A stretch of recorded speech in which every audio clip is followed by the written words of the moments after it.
Hey everyone, I'm working on this 2014 Ford Fusion. I'm going to be showing you how to change out the struts. Now, first thing you need to do is get up on some jack stands or up on your lift to make sure it's supported properly.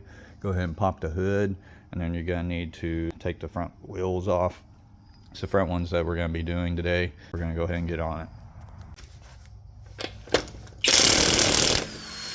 Like this, they're pretty tight on there. I can tell you right now that someone over torqued them. Should not be that hard to get off, especially with this impact I'm using.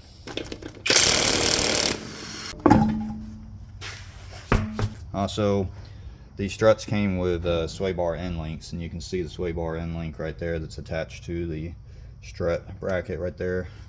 Go ahead and take the brake line nut off over here. I'm using a 10 mil. Set that bolt off to the side. You'll be reusing the bolt. Now the bracket is part of the strut, so they'll be replaced with the new one. Now I'm going to take me a pair of panel pliers and remove the ABS sensor wire off the side of the strut right here. This one actually doesn't have a Christmas tree. It's got a different style push pin on it. You can see right there. So now I'm going to remove the upper sway bar link. Alright, so I got me a 6 mil hex, and I put that in the center, and then I've got a 18 millimeter on the outside to try to go ahead and get the nut off. And you see the nut there, and then just pull the sway bar link off to the back like that. I had to get underneath it and push up on it pretty hard, but now the center is turning. I'm going to go ahead and take this nut off. The same thing, once you get it so loose, you should be able to just turn it off with your hand. And then you can go ahead and remove this sway bar link totally out from and away from the car. Remove the lower strut bolts. Now the inside where it's the actual bolt, I'm using a 21. And then on the nut side, I'm using a 24. I'm going to go ahead and get the impact on it.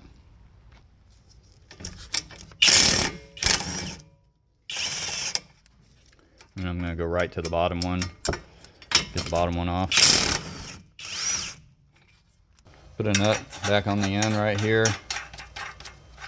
Kind of make it level on the end. I'm going to hit it with a hammer, make sure you don't hit your ABS line. I'm going to hit the nut bolts out. You can see it splined over here. And do the same thing to the bottom.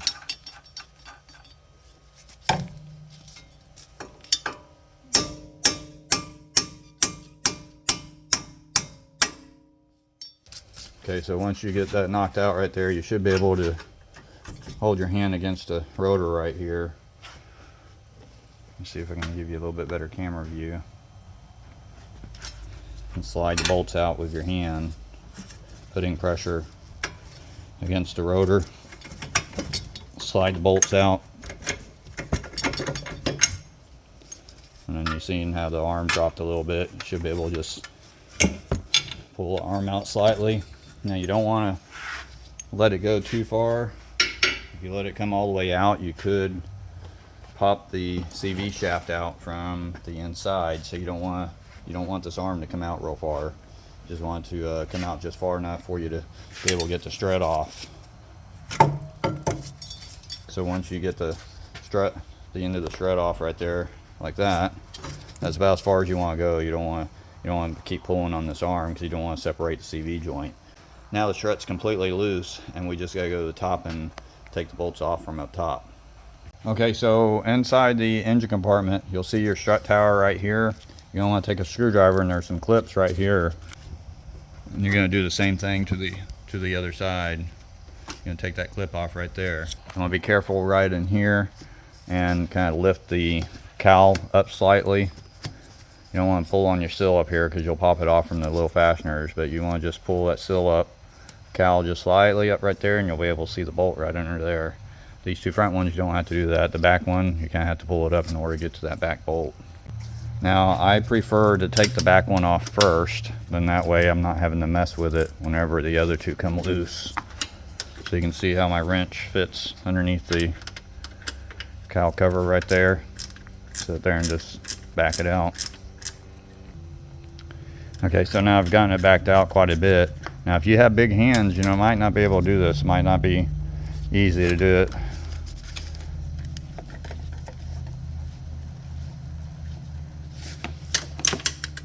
Just don't want to bend that cowl cover too much. I know some people go ahead and pull it off, but I try not to. Okay, so you can see right here how I got the bolt out, and then just let the cowl go back down. And then go ahead and work on your other 2 bolts.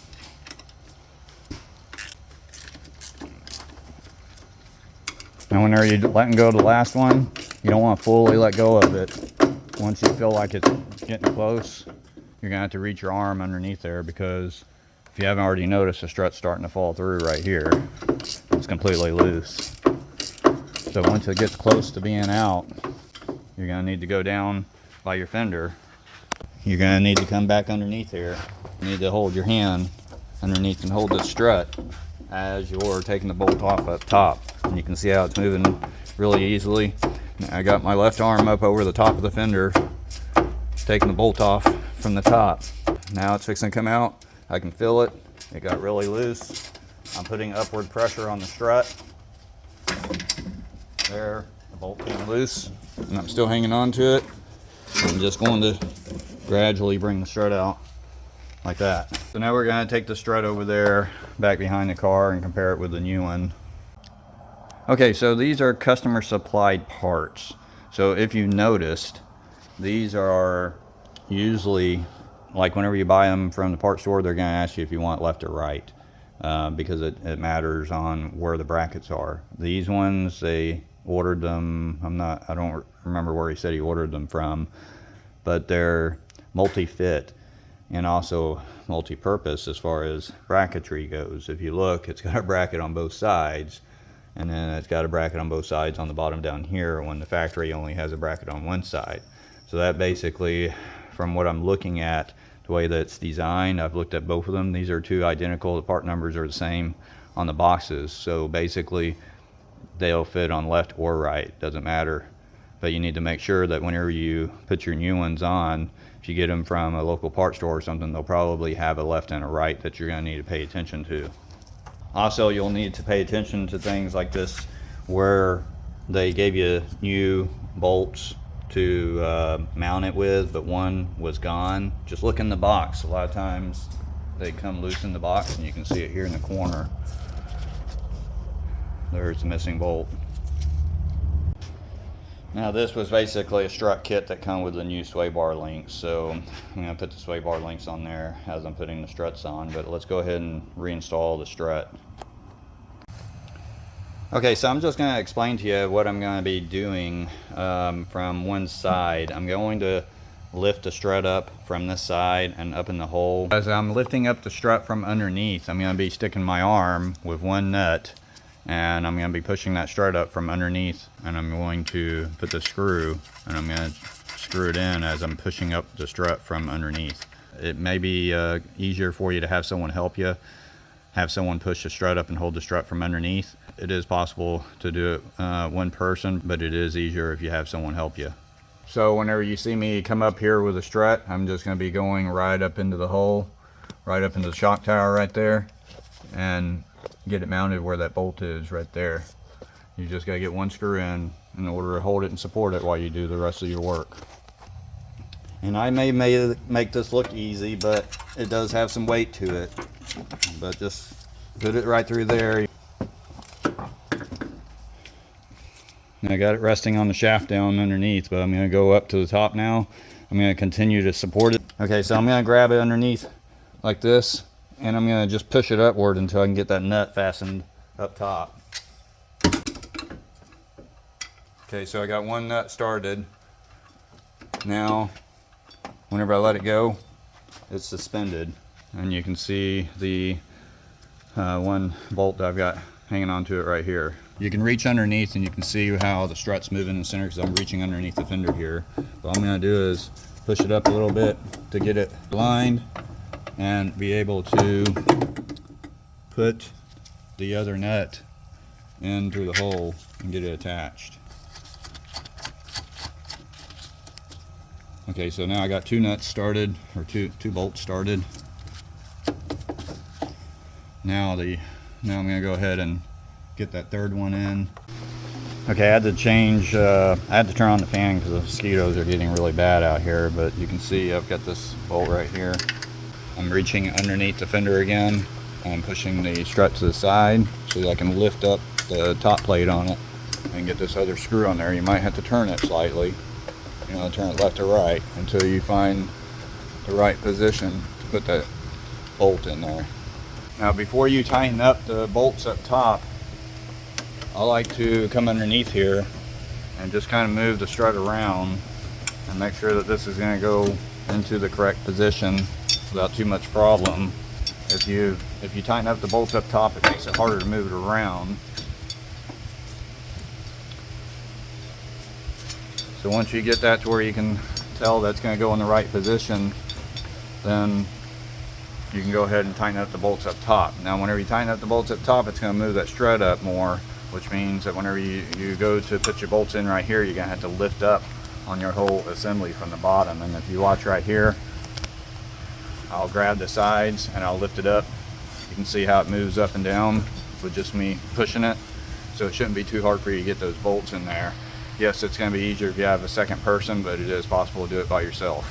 Now you can go ahead and tighten these up to whatever your factory torques are, torque spec is. You're going to have to look it up. I'm going to have to go look it up also, but these are just 10 millimeter bolts, so they don't get a lot of torque.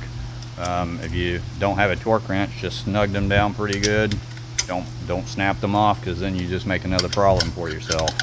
Once you got them snugged down, you can push that back down and you're pretty much done with this side other than putting your clip back in there. Now being back here on the bottom, all you gotta do is, you gotta go underneath your spindle assembly or your brakes and lift it up. Lift it up slightly like this. Now I'm grabbing it from underneath, and then just line up your holes right here and get your bolt in.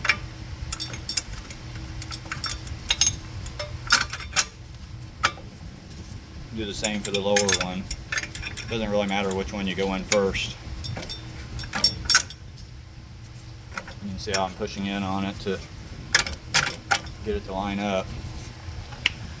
Once you get it in there, you can tap it a little bit. You don't want to tap it too hard because you don't want to mess up the bolt head. Just tap it in enough to get your splines started. Or just put your nut on there and tighten it up using the nut.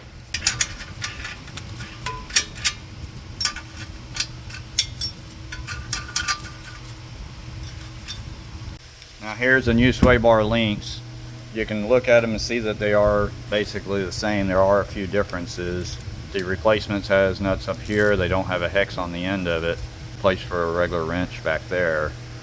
Also, they have grease zerk fittings on here to be able to grease it up on both sides. So it looks identical on both sides. It doesn't really matter which one is up or down. They're interchangeable. The important part is just making sure that you get it in there the way it came off. So the bottom one went inward, and then the top one comes through the back side of the strut. And once that comes through there, then you can put your ABS wire bracket back on the top of it with a replacement nut.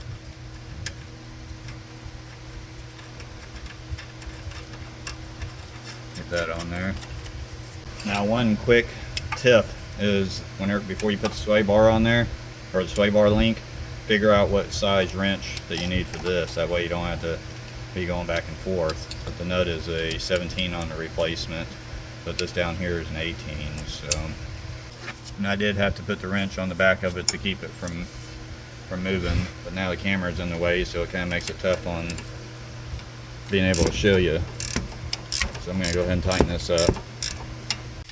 So from what I looked up, it looks like the proper torque for the sway bar end link was 47 foot-pounds. So we're going to go ahead and torque that down.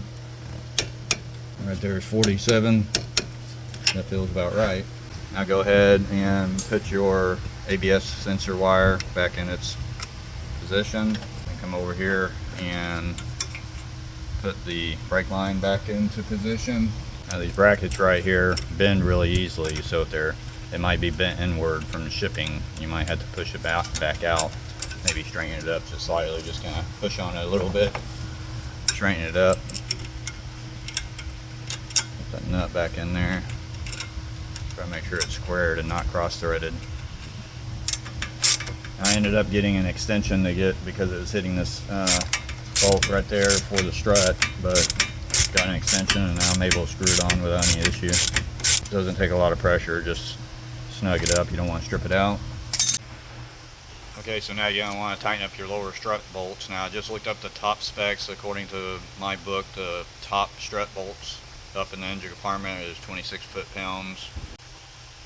And these bolts right here torque down to 173 foot-pounds according to my book. Now you want to make sure and check in yours to make sure it's done correctly, because I see different years, different vehicles, they do have different torque specs, so make sure you look up the ones that are correct for your vehicle.